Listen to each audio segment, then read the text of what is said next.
नमस्कार RKM news Odisha channel को स्वागत। आज हूँ जुलाई मास 18 तारीख शुक्रवार। आज मुझे देश विदेशर 15टी गुरुत्वपूर्ण खबर। दयाकोरी भिडियोटी संपूर्ण देखिए। आज प्रथम खबर 21 जाए अधिक वर्षा। आसंता 21 तारीख जाए राज्य में अधिक वर्षा रहिबो। 18 तारीख में आभ्यंतरीण ओडिशा और दक्षिण ओडिशा घड़घड़ी सह वर्षा हो पारे। 19 तारीख में रायगड़ा कोरापुट और कलाहांडी कंधमाल गजपति किसी स्थान में प्रबल वर्षा हो पारे। 21 तारीख जाए अधिक वर्षा जारी रहिबो बोली पाणीपाग विभाग केन्द्र पूर्वानुमान करिछि। 20 तारीख में मयूरभंज केन्दुझर और कोरापुट में प्रबल वर्षा संभावना अच्छी। आभ्यंतरीण ओडिशा और दक्षिण ओडिशा घड़घड़ी सह वर्षा हो पारे। 21 तारीख में मयूरभंज केन्दुझर गंजाम गजपति रायगड़ा और कंधमाल प्रबल वर्षा हो पारे। परवर्ती खबर युक्त 2 इंस्टाट परीक्षा फल आज।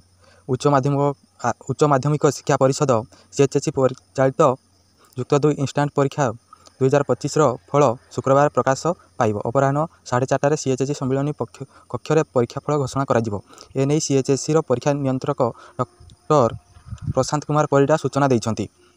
परवर्ती खबर यूजीसी नेट परीक्षा फल 22 भुवनेश्वर। विश्वविद्यालय अनुदान आयोग यूजीसी नेट जून 25 परीक्षा फल 2025 परीक्षा फल आसंता 22 तारीख में प्रकाश पाइब।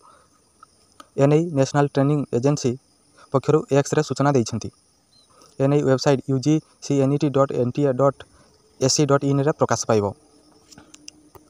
परवर्ती खबर आज बालेश्वर उच्चशिक्षा विभाग कमिटीर तदंत। फकीरमोहन कॉलेज छात्री आत्माहुति घटनार तदंत पाई शुक्रवार बालेश्वर गस्तरे आसुचंती उच्चशिक्षा विभाग उच्चस्तरीय कमिटी।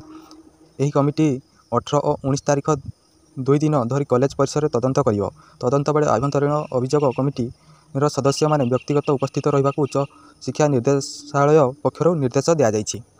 परवर्ती खबर एफएम कॉलेज रे क्राइम ब्रांच बालेश्वर। फकीरमोहन स्वयंशासित कॉलेज छात्री सौम्याश्री विशी आत्माहुति मामलार तदंत पाई गुरुवार क्राइम ब्रांच टीम बालेश्वर में पहुंची। टीम्र सदस्य माने कॉलेज रे पहुंची प्राथमिक तदंत सह आवश्यक तथ्य संग्रह कर फेरी जाइथिबा जଣା पड़िछि। परवर्ती खबर प्रतिरक्षा क्षेत्र में भारत को आउ एक सफलता। पृथ्वी 2 अग्नि 1 क्षेपणास्त्र परीक्षण। एक ऐतिहासिक घटनाक्रमे भारत गोटे दिन में क्रमागत 2टी सर्ट रेंज बालास्टिक मिसाइल क्षेपणास्त्र सफल परीक्षण करिछि। चांदीपुर आईटीआर अधीन भद्रक जिला अंतर्गत धामरार अब्दुल कलाम द्वीपर अग्नि 1 और चांदीपुर आईटीआर रु पृथ्वी 2 क्षेपणास्त्र परीक्षण करा जाइथिला। एही विरल सफलता सह प्रतिरक्षा क्षेत्र में भारत आउ एक सफलतार सीढ़ी चढ़ी। परवर्ती खबर इग्नोरे पढ़ा हेबो बालुका कला सेप्टेम्बर 15 जाए ऑनलाइन पंजीकरण करें। इंदिरा गांधी राष्ट्रीय मुक्त विश्वविद्यालय इग्नोरे पढ़ा हेबो बालुका कला पाठ्यक्रम। यही पाठ्यक्रम ऑनलाइन माध्यम पढ़ा। इग्नो पक्षर बालुका शिल्पी पद्मश्री सुदर्शन पट्टनायक सहभागितार 2टी कोर्स को लोकार्पित करा जाइछि। बालुका कलार परिचय और बालुका कलार नीति और शैली पाठ्यक्रम आरंभ होइछि। यही पाठ्यक्रम शिक्षा मंत्रालय स्वयं प्लाटफर्म www.onlinecourses.swayam2.ac.in रे उपलब्ध होब। इच्छुक शिक्षार्थी मैंने स्वयं प्लाटफर्म रे निजर नाम पंजीकरण करेंगे। सेप्टेम्बर 15 तारीख जाए ऑनलाइन पंजीकरण सुजोग रही। यही पाठ्यक्रम नवेम्बर 15 तारीख जाए चलो। 2टी जाक पाठ्यक्रम शिक्षार्थी को बालुका कलार मौलिक तत्व सह परिचित कराइब। परवर्ती खबर बालेश्वर घटना पर विद्यालय और गणशिक्षा विभाग तत्परता। महिला कर्मचारी एवं छात्र छात्री हेल्पलाइन नंबर जारी। बालेश्वर घटना पर विद्यालय और गणशिक्षा विभाग तत्परता। विद्यालय में महिला कर्मचारी एवं छात्र छात्री सुरक्षा पर हेल्पलाइन नंबर जारी। सठिक भाव आभ्यंतरीण अभियोग कमिटी गठन निर्देश। विद्यालय और रेजिडेंटाल हॉस्टेल पर हेल्पलाइन नंबर जारी। सबु जिलार शिक्षा अधिकारी निर्देश। सूचना अनुसार महिला 181, शिशुं 1098, जरूरीकालीन पुलिस सहायता 112 और स्कूल छात्रों 1800345622 नंबर जारी करा जाइछि। परवर्ती खबर अटकिला सारा ओडिशा। बालेश्वर भुवनेश्वर कांग्रेस। मुख्यमंत्री बासभवन घेरिला छात्र कांग्रेस। पीसीसी सभापति को उठाई नेला पुलिस। बालेश्वर फकीरमोहन कॉलेज छात्र न्याय दाबी में कांग्रेस वर्षा बंद डाकरा। आंदोलन को नहीं 7टी विरोधी वामपंथी दल समर्थन करिछि। 12 घंटिया बंद जो प्रभावित होइछि पूरा राज्य। बंद बेले छात्र कांग्रेस भुवनेश्वर गांधी मार्ग में थिबा मुख्यमंत्री बासभवन घेराव करथिला। एही घेराव बेले पुलिस और कांग्रेस कर्मी मुहांमुही होइथिले। एहा परे पुलिस पीसीसी सभापति भक्तचरण दास समेत शताधिक कांग्रेस कर्मचारी को उठाई नेछि पुलिस। परवर्ती खबर 12 घंटिया ओडिशा बंद। भुवनेश्वर जोरदार विक्षोभ अखचक बंद। बालेश्वर फकीरमोहन कॉलेज छात्री न्याय दाबी में ଦାବି କରି କଂଗ୍ରେସ ଏବଂ ଅନ୍ୟ 7ଟି ବିରୋଧୀ ବାମପନ୍ଥୀ ଦଳ ଦ୍ୱାରା 12 ଘଣ୍ଟିଆ ଓଡ଼ିଶା ବନ୍ଦ ଡାକରା ଦିଆଯାଇଛି। ଓଡ଼ିଶା ବନ୍ଦ ଯୋଗୁଁ ରାଜଧାନୀ ଭୁବନେଶ୍ୱରରେ ଜନଜୀବନ ଗଭୀର ଭାବେ ପ୍ରଭାବିତ ହୋଇଛି।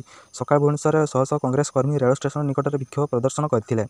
ଆନ୍ଦୋଳନକାରୀମାନେ ଚାଲୁଥିବା ରେଳ ସେବା ବନ୍ଦ କରିବା ପାଇଁ ପ୍ଲାଟଫର୍ମରେ ଧସାଇ ପଶିବାକୁ ଚେଷ୍ଟା କରିବାରୁ ଉତ୍ତେଜନା ସୃଷ୍ଟି ହୋଇଥିଲା। ପରବର୍ତ୍ତୀ ଖବର, ଶରଧାବାଲି ଦଳଚକଟା ମାମଲା, ଶ୍ରୀମନ୍ଦିର ପୁଲିସ ପ୍ରଶାସନର 42 ଅଧିକାରୀଙ୍କ ବୟାନ ରେକର୍ଡ। ଶରଧାବାଲି ଦଳଚକଟା ମାମଲାରେ ଶ୍ରୀମନ୍ଦିର ପ୍ରଶାସନରେ କାର୍ଯ୍ୟରତ ଅଧିକାରୀ ଓ ପୁଲିସ ଅଧିକାରୀଙ୍କ ବୟାନ ରେକର୍ଡ ହୋଇଛି। ବୁଧବାର ସର୍କିଟ ହାଉସ ସମ୍ମିଳନୀ କକ୍ଷରେ ମାମଲାର ତଦନ୍ତକାରୀ ଅଧିକାରୀ ତଥା ଉନ୍ନୟନ କମିଶନର ଅନୁ ଗର୍ଗ ମୋଟ 42 ଜଣଙ୍କ ବୟାନ ରେକର୍ଡ କରିଛି। Integrated command and control centre ICCCରେ ମୁତୟନ ଥିବା ପୁଲିସ ଓ ପ୍ରଶାସନିକ ଅଧିକାରୀମାନେ ସର୍କିଟ ହାଉସରେ ସେମାନଙ୍କ ବୟାନ ରଖିଥିଲେ। ପରବର୍ତ୍ତୀ ଖବର, ରାୟଗଡ଼ା ରେଳ ଷ୍ଟେସନରେ ଲାଇଟ୍ ମୋଟର ଟ୍ରଲିକୁ ଧକ୍କା ଦେଲା ଟ୍ରେନ୍, ଜଣେ ମୃତ 2 ଗୁରୁତର। ରାୟଗଡ଼ା ରେଳ ଷ୍ଟେସନରେ ଦୁର୍ଘଟଣା, 5 ନମ୍ବର ପ୍ଲାଟଫର୍ମରେ ଲାଇଟ୍ ମୋଟର ଟ୍ରଲିକୁ ପଛପଟୁ ଧକ୍କା ଦେଲା ବିଶାଖାପାଟଣାଠାରୁ ଦୁର୍ଗ ଅଭିମୁଖେ ଯାଉଥିବା ଯାତ୍ରୀବାହୀ ଟ୍ରେନ୍। ଏହି ଦୁର୍ଘଟଣାରେ ଜଣଙ୍କର ମୃତ୍ୟୁ ହୋଇଥିବା ବେଳେ 2 ଜଣ ଗୁରୁତର ହୋଇଛନ୍ତି।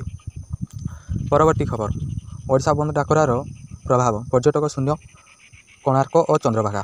କଂଗ୍ରେସ ସମେତ ବାମପନ୍ଥୀ ଦଳର ଓଡ଼ିଶା ବନ୍ଦ ଡାକରାରେ ପର୍ଯ୍ୟଟନସ୍ଥଳୀ କୋଣାର୍କରେ ଏହାର ପ୍ରଭାବ ପଡ଼ିଛି। ପର୍ଯ୍ୟଟକ ଶୂନ୍ୟ ହୋଇପଡ଼ିଛି କୋଣାର୍କ ଓ ଚନ୍ଦ୍ରଭାଗା। କୋଣାର୍କ ମେଡ଼ିକାଲ ଛକ କଂଗ୍ରେସ କାର୍ଯ୍ୟାଳୟରୁ କର୍ମୀମାନେ ଶୋଭାଯାତ୍ରାରେ ବାହାରି ପ୍ରଥମେ ସୂର୍ଯ୍ୟ ମନ୍ଦିର ଟିକେଟ କାଉଣ୍ଟର ଓ ମୁଖ୍ୟ ପ୍ରବେଶ ପଥ ବନ୍ଦ କରିଦେଇଥିଲେ। ପରବର୍ତ୍ତୀ ଖବର, ଗୁମା ଜଙ୍ଗଲରେ ମାଓ ଡମ୍ପ ଠାବ, 600 ଡିଟୋନେଟର ଜବତ।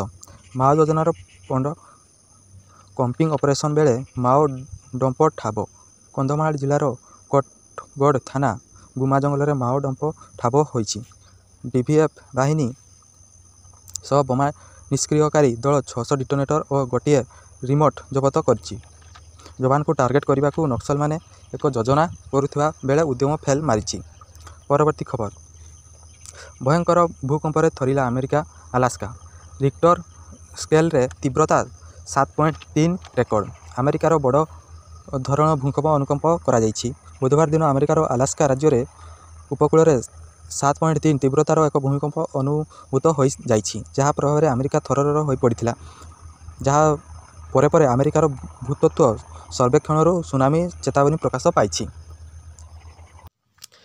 ଭିଡ଼ିଓଟି ସମ୍ପୂର୍ଣ୍ଣ ଦେଖିଥିବାରୁ ଧନ୍ୟବାଦ। ଭିଡ଼ିଓଟି କେମିତି ଲାଗିଲା କମେଣ୍ଟରେ ଜଣାନ୍ତୁ। ଜୟ ଜଗନ୍ନାଥ।